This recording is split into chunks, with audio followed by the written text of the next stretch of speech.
L'histoire de l'Afrique regroupe des individus, des personnages qui ont contribué à l'indépendance d'un grand nombre de pays africains. Suivant cette pensée, des noms nous viennent tout de suite à l'esprit, tels que Thomas Sankara ou encore Nelson Mandela. Mais il y en a un, pas souvent très connu, je vous parle ici de Patrice Lumumba.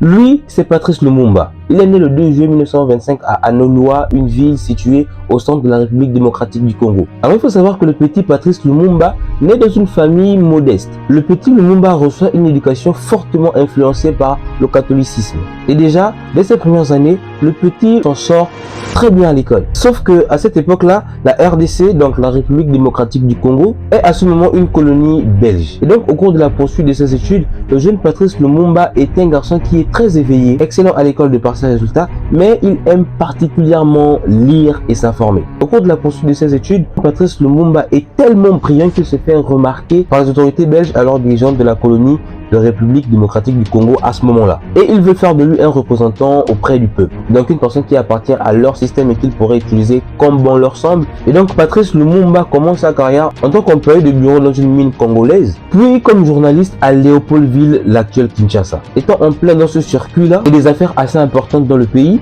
Patrice Lumumba fera des découvertes toutes aussi dérangeantes les unes que les autres. Il découvrira notamment que les matières premières de son pays, la RDC, jouent un rôle capital dans l'économie mondiale et que ces dernières sont à l'origine d'une économie monstre qui produit des milliards de dollars. Et il découvre que son pays, d'où viennent toutes ces richesses-là, ne bénéficie quasiment pas des retombées économiques de ces dernières. Et vous imaginez bien qui a découvert tout ça.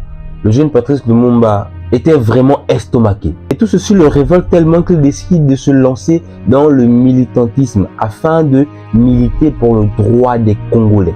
Mais il lutte également pour un Congo uni. Alors pour mieux vous expliquer la situation, il faut savoir que la République démocratique du Congo est un pays qui est composé d'un grand nombre de groupes ethniques. Et malheureusement, il y avait un problème d'unité à ce moment-là entre divers groupes ethniques.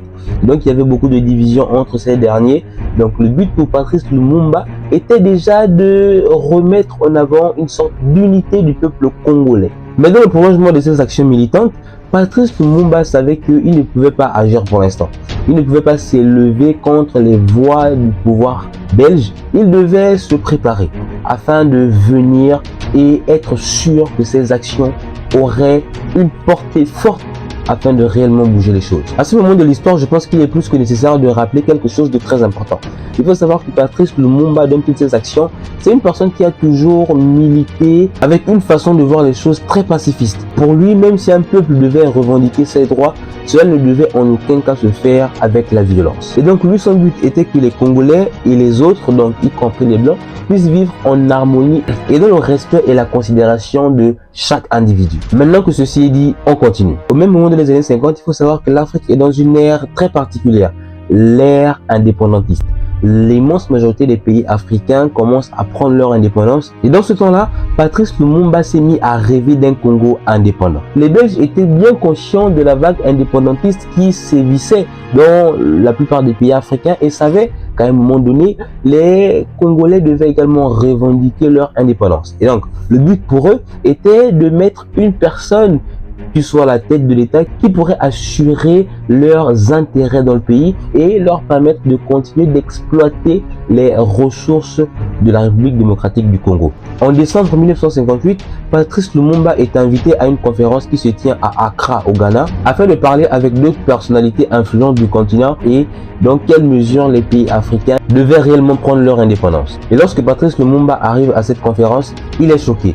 Il découvre des idées et des panafricanistes qui ont des idées et une façon de voir les choses radicalement différentes de ce à quoi il aspirait, de la façon dont il voyait les choses et de comment est-ce qu'il pensait l'indépendance pour son pays. Dès son retour au Congo et alors qu'il doit donner une conférence pour faire un bilan ou un compte rendu de la conférence qui s'est passée à Accra au Ghana, il va tenir un discours poignant devant plus de 10 000 personnes revendiquant officiellement et fermement l'indépendance de la République démocratique du Congo, le Zaïre à cette époque. Et autant vous dire tout de suite que c'est un discours qui ne passe pas forcément auprès des autorités belges, car la façon dont Patrice Lumumba a tenu ce discours, ils ont clairement compris que ce mec n'est pas là pour rigoler avec nous. À la suite de ça, en 1959, la répression s'abat sur les mouvements nationalistes et fait plusieurs pays. Après cela, va s'en suivre des réunions organisées par les Belges afin de discuter avec des représentants congolais de la future indépendance du pays. Mais il faut savoir que Patrice Lumumba ne prend pas part à cette réunion car il a été arrêté quelques jours plus tôt.